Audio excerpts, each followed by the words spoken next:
l'équipe, on se retrouve dans une nouvelle vidéo. On est en mode quarantaine. Ça fait une semaine, je suis chez moi, je fais rien. Je suis en manque d'inspiration, en manque d'idées, en manque de tout. Du coup, je suis allée sur Instagram. Je vous ai demandé quelle vidéo vous vouliez. Beaucoup revenus les trucs du style donne-nous des conseils en amour, conseils de couple, nanani, nanana, Dr Love et compagnie. Les gars, pourquoi vous me faites ça, wesh? Pourquoi vous me faites ça? Moi-même, j'ai besoin de conseils. Moi-même, c'est la merde dans ma vie. Et il y a un peu de pitié, wesh. Vu que je suis gentille, tu vois. Vu que, voilà, je suis là pour partager mes expériences. Je vais faire ça pour vous. Je vais faire ça pour vous. On va commencer par ce... petite bière, vous connaissez déjà. You need to sponsor me, I'm just saying. Si vous passez par là. Bref, sans plus tarder, commençons. Plein dans l'actualité celui-ci. Comment peut-on gérer les relations à distance, surtout avec le Covid-19? Merci. Relations à distance, en général, communication, faut beaucoup parler, faire des FaceTime, etc. Beaucoup s'écrire, se raconter vos journées et tout et tout. Mais là, vu qu'on est tous dans la même merde, genre vous allez vous appeler, vous allez vous dire quoi? J'ai rien fait et toi? Bah rien non plus, oh c'est cool. Non, en vrai à la maison il y a plein de trucs à faire, c'est juste que je suis pas quelqu'un de casanière. Du coup je me fais chier en fait, je sais pas quoi faire, genre je suis là et tout. Je me lève le matin, je regarde le plafond. Bon heureusement je travaille quand même, mais putain je sais pas quoi faire, wesh. Donnez-moi des idées d'occupation, dites-moi pas faire des dessins et tout, parce que vas-y flemme, je fais déjà... j'ai fait du coloriage. Pour répondre à ta question à la base, communication, FaceTime, s'envoyer des mèmes et tout et tout. Vous dites mème ou mime? Moi je dis mème. Bref. On s'aime, il l'avoue, mais pas officiellement, genre des flashs. Je peux pas être la première à l'avouer, du coup on parle. Oh, vous parlez trop en SMS, moi je comprends plus ça. Je suis trop vieille pour comprendre ça. Ça m'angoisse. Je suis si vieille que ça? Bon, je reprends la lecture. On s'aime, il l'avoue, mais pas officiellement, genre des flashs. Je peux pas être la première à l'avouer, du coup, on parle plus. Là, il envoie des messages, genre c'est froid, tu vois. Il l'avoue, mais pas officiellement, ça veut dire quoi? J'ai pas compris. Comment ça, des flashs? Eh, s'il parle chinois, s'il t'envoie plusieurs signaux... Je suis pas dans l'histoire, hein, mais j'ai l'impression que c'est ça. Qu'un jour c'est blanc, un jour c'est noir, un jour... tu vois. Next, vas-y flemme. Franchement, grosse flemme. Si lui-même il sait pas ce qu'il veut, si lui-même, vas-y flemme. Franchement, te casse pas la tête, des mecs, il y en a plein. Mon mari est trop possessif, je sais pas comment faire. C'est genre, tu taffes pas avec des mecs. Waouh, frère, flemme. Ah ouais, grosse flemme. Grosse flemme. Les gens possessifs, je sais pas. Je pourrais pas. Franchement, je pourrais pas vivre avec quelqu'un de possessif. Genre, jaloux un peu, ok, c'est... Enfin, tout le monde est un peu jaloux au final. Mais possessif, c'est encore une autre histoire. Genre, vraiment, je trouve c'est... Je pense qu'il y a un manque de confiance quelque part. Je sais pas, faudrait que tu lui prouves qu'il peut avoir confiance en toi. Après, il va te sortir la disquette de tout le monde. Non mais en toi j'ai confiance, mais j'ai pas confiance aux autres hommes. On la connaît, c'est bon, on connaît déjà, on connaît. Genre travailler, si c'est pour travailler. Du coup, je travaille pas. Non, franchement, grosse flemme. En fait... Je pourrais pas vivre avec quelqu'un de possessif, franchement je pourrais pas. Je pourrais vraiment pas, je sais pas comment tu fais. Après c'est ton mari, tu vois, tu t'es engagé, ça veut dire que déjà avant tu savais peut-être qu'il était comme ça, enfin je sais pas, peut-être tu l'as découvert après, peut-être qu'il est devenu comme ça après. S'il est devenu comme ça plus tard, genre demande-lui, enfin...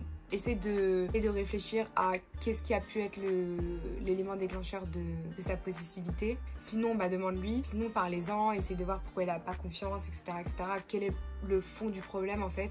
Comme ça, vous pouvez le régler à deux. Mais en vrai, il faut que tu parles avec lui et que tu comprennes pourquoi il est possessif, déjà, de base. À Los Angeles, si tu croises Angelina Jolie, dis-lui de se remettre avec Brad Pitt. Jure, ils sont plus ensemble, je savais même pas. Je savais même pas, mais si je la croise, je lui dirais. Déjà, je lui dirais, cousine, t'es trop fraîche. Après, on verra. Brad Pitt, il est frais aussi, non? Célibataire depuis la naissance, est-ce que je devrais être préoccupée? Bisous le S. Elle a 20 ans. Bisous le S? Non, 20 ans, ouais, j'étais jeune. Genre, 20 ans, c'est normal. Enfin, genre, 20 ans, t'as jamais eu de mec, enfin, t'as le temps, tu vois. Occupe-toi de tes études, occupe-toi de ta vie personnelle, occupe-toi d'avoir une situation pour toi, tu vois. Apprendre à te connaître toi-même, seul, etc., etc. Bon, ça fait 20 ans que tu le fais, mais t'as compris. Passer par l'adolescence, t'as grandi, t'as changé, etc., etc. Et apprends à te découvrir en tant qu'adulte. Couvre ta voie professionnelle si c'est pas déjà fait, etc. Mets de l'argent de côté pour un futur mariage. Et puis, ça viendra en vrai. Non, franchement, te préoccuper, non. t'as le temps, t'as grave le temps. Peur de l'engagement, j'aimerais avoir une épaule masculine sur qui compter, mais je me pose trop de questions. Moi je cherche trop la perfection dans une relation et à trop courir derrière, je suis toujours déçue. Je te comprends totalement. Peur d'engagement, franchement c'est compréhensible. Essaye de comprendre ou essaye de voir pourquoi t'as peur déjà, pourquoi t'as peur. Que t'as peur de l'engagement mais en même temps tu voudrais avoir un homme, mais c'est pas compatible. C'est pas compatible, donc du coup faut que tu vois pourquoi t'as peur de l'engagement, est-ce que t'as été déçu avant. Essaye d'abord de te soigner, tu vois, peut-être que t'as eu des relations auparavant qui t'ont déçu, etc.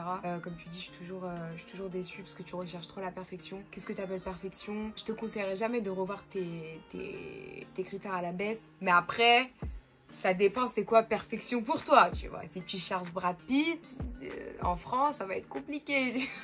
C'est parce qu'elle a dit Brad Pitt. En vrai, bref. Oh, je sais pas quoi te dire. Je suis nulle à ça, t'as vu? Vous voulez des conseils de moi, c'est quoi ça?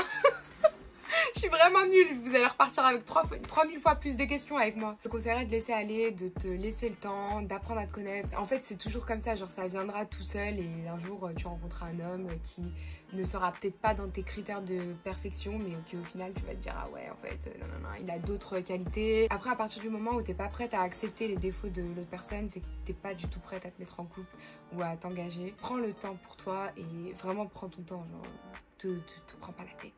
Voilà. J'aime un gars qui pense qu'il va me faire souffrir, mais moi je le kiffe vraiment. Que faire? Ça dépend pourquoi, ça dépend dans quelle situation, et ça peut être aussi une excuse pour que toi tu le lâches. Il y a beaucoup de mecs qui font ça, c'est des lâches, hein. Du coup je te conseille de le lâcher aussi. Vous allez tous finir célibataires à cause de moi, non mais c'est grave. Je ne veux pas de revendications. I am not your Darren, ok? Sortir tout le temps. I am not your Darren, ok? Moi j'ai besoin, si tu t'y connais, un mec américain parce que c'est pas la même que les Français. Alors effectivement c'est pas du tout les mêmes que les Français, mais après ici c'est... Moi j'ai pas eu d'expérience, donc je peux pas parler en mon nom. Mais d'après des connaissances, des copines qui ont eu des relations ici, c'est pas du tout des hommes, genre... Pour commencer, la mentalité elle est hyper différente de la France. Et en général c'est les filles qui draguent les hommes. Donc à partir de là, pour nous françaises qui arrivons ici, c'est trop bizarre. T'auras toujours un gars et tout qui va te regarder, qui va te sourire, nanana, mais en fait il va attendre que tu ailles le voir. Ça peut arriver que genre ils viennent te voir, etc. et qu'ils te demandent ton Instagram, ton numéro, ton Snapchat, bref, peu importe. Ça sera jamais comme en France, genre vraiment jamais. Ils feront pas forcément le premier pas et tout et tout. C'est vraiment beaucoup les filles qui draguent, genre même en soirée et tout, genre, les filles elles se donnent, hein, et moi je suis grave en mode... Genre des fois mes copines elles me regardent en mode arrête. Et moi je suis là en mode je juge. Et donc en fait à partir de là, vu qu'ils ont l'habitude d'être dragués par des femmes, ils vont pas faire les premiers pas, ils vont pas savoir comment s'y prendre, etc. Et du coup enfin moi ça me bloque beaucoup, et c'est pour ça que j'ai pas du tout eu d'expérience ici. Parce que flemme. Il n'y a pas longtemps, j'ai croisé mon crush avec qui on était grave amis il y a 4 ans. Malheureusement, ça fait 2 ans qu'on ne s'était pas vus. On s'est juste regardé, je ne sais pas s'il m'a reconnu, et là je ne le vois plus. Que faire? Social media, bro. Il a pas Instagram, Facebook, I don't know. Ah, tu likes 2-3 photos, t'envoies un petit DM en mode hey, je t'ai croisé l'autre fois, nanani. Ça sent le véhicule. Je vous jure, je l'ai déjà fait. Et ça a marché. J'assume pas. J'ai lancé un truc du style hey, on s'est croisés la dernière fois en ville, nanani, nanana et tout. Tu dates et tout, avec un petit smiley. Avec les joues rouges. Tu connais ce smiley? Avec les joues rouges. Ou alors le petit singe comme ça. Genre en mode j'ai honte. Ça c'est cute. Ça, si tu réponds pas à ça, Après tu me diras qu'est-ce que t'as répondu. En love sur un mec qui m'a totalement zappé, ça je vais pleurer. Passe à autre chose. Faire un bon coup, tu mets un petit film, tu manges une glace, tu manges des gâteaux, tu fais ce que tu veux. Faut passer à autre chose. Si t'as zappé et tout, c'est qu'il est passé à une autre meuf. Il a 19 ans, j'en ai 16, bientôt 17. Mais du coup, j'ai peur, il trouve mieux de son âge. T'es jeune, c'est pour ça, tu te poses des questions. T'as pas forcément beaucoup confiance en toi, etc. Mais 17, 18, 19, ça, je suis nulle en maths, je suis désolée. Ça fait 2 ans et demi d'écart. Franchement, c'est pas énorme. C'est vraiment pas énorme. Non!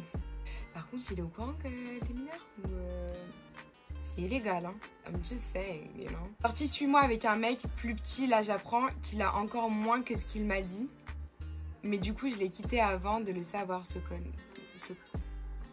Tu sais que ça m'est déjà arrivé, je vous jure, quand j'ai su, j'étais grave en mode oh my god. Il était mineur en plus. Attends, mais j'étais mineure moi aussi. Il m'avait dit qu'il avait 18 ans, mais il faisait grave 18 ans, hein. Il avait de la barbe et tout, hein. Je vous jure.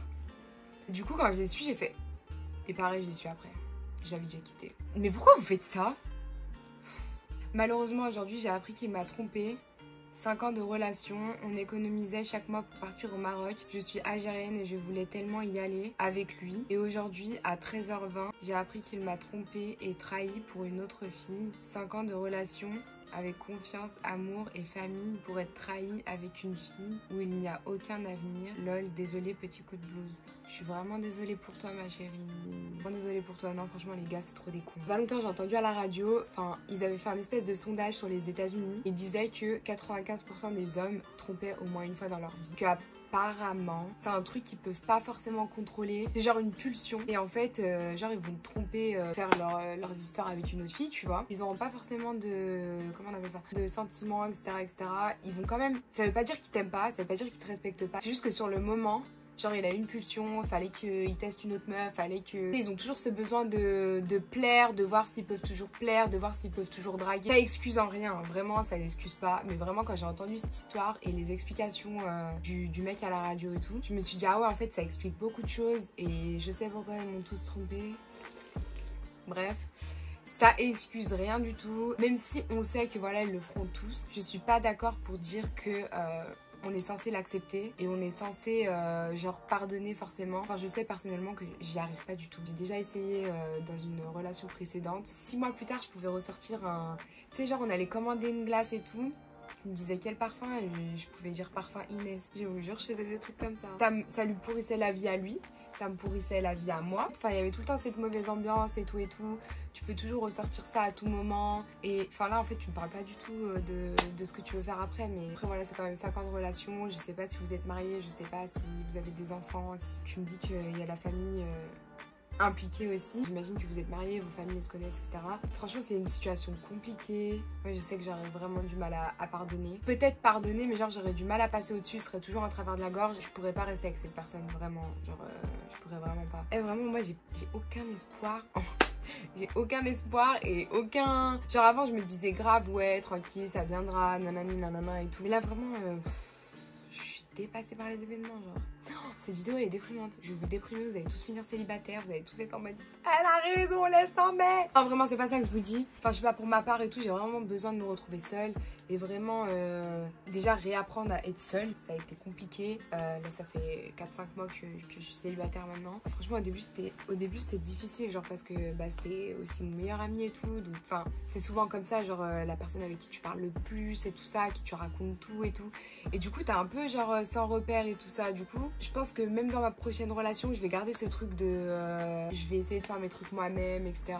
Vraiment un conseil que je vous donne ça. Même si vous êtes en couple et tout, vous racontez tout, genre c'est votre meilleur ami qui est très bien, genre c'est vraiment très bien, c'est une relation fusionnelle et tout, c'est super bien si ça se passe très bien et que ça marche pour vous, tu vois. Vraiment toujours garder ce petit côté mystérieux, ce petit jardin secret à vous, ce qui va faire entretenir la flamme d'une part, que du coup vous aurez toujours ce petit côté mystérieux et qui va toujours l'attirer etc. En même temps ça vous garde votre petit truc à vous, tu vois. Et du coup quand tu peux potentiellement te retrouver seule et que vous vous séparez ou quoi, bah du coup t'es moins perdu parce que t'as toujours ce petit pourcentage de toi qui est toujours à toi et que t'as toujours gardé pour toi et que enfin voilà. Donc voilà, ne pas dépendre à 100% de l'homme, que ce soit je parle même pas de financièrement etc parce que alors ça encore un autre sujet, on rentre même pas dans ce sujet, mais je parle vraiment sentimentalement parlant et émotionnellement parlant, est-ce que ça se dit? Je suis pas sûre. C'est un truc que j'ai retenu, une leçon que j'ai retenue, enfin une leçon, pas une leçon mais un conseil que j'ai retenu pour moi-même et que du coup je vais partager avec vous. C'est tout pour moi, j'espère que cette vidéo vous aura plu. N'hésitez pas à me dire si vous voulez une partie 2 avec d'autres problèmes. N'hésitez pas à me dire ce que vous voulez voir sur ma chaîne, parce que là pendant 1 mois et demi apparemment on va rester chez nous. Donc voilà, en vrai il y en avait beaucoup plus, c'est juste qu'il y a une partie... En fait j'avais fait 2 stories différentes et il y en a une qui s'est effacée parce que c'était hier soir. Putain, j'ai fait n'importe quoi, je vous jure, j'ai zéro organisation. J'espère que cette vidéo t'aura plu. L'abonné du jour, je le mets juste ici. Si toi aussi, tu vas avoir l'occasion de passer à la fin d'une de mes vidéos, n'hésite pas à t'abonner. et à activer la cloche et me dire que tu as bien fait tout ça en commentaire. Et puis voilà, n'hésite pas également à me rejoindre sur Instagram, je mettrai quelques liens par là. Et puis voilà, on se voit bientôt dans une prochaine vidéo. C'est le ghetto. Ah, allez, putain, je vais plus faire une vidéo. Ah, sérieux, putain.